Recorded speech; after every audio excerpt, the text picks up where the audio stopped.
కడప నగరానికి నూతనంగా వచ్చిన ఎస్పీ గారు హర్షవర్ధన్ రాజు సార్ గారికి కలిసి సత్కరించడం జరిగింది. అలాగే కడప పరిస్థితులను వివరించాము. కడపలో ట్రాఫిక్ సమస్య చాలా ప్రమాదకరంగా ఉంది. ఇందులో ముఖ్యంగా వయసు తక్కువ అబ్బాయిలు, రెండోది ఆటోలకు స్టాండ్ లేక ఎక్కడెక్కడ నిలబడము, మూడవది అలాగే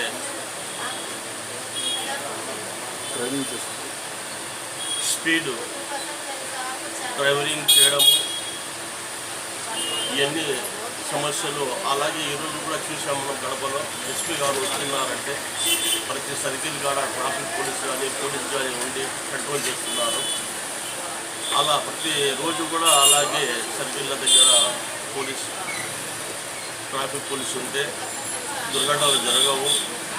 అలాగే ఇవన్నీ నియంత్రించాలని చెప్పేసి ఎస్పీ సార్ గారికి వివరించాము. ఆయన ఈ పరిష్కారానికి వెంటనే పరిష్కారం చేస్తామని చెప్పేసి ఎస్పీ గారు చెప్పారు.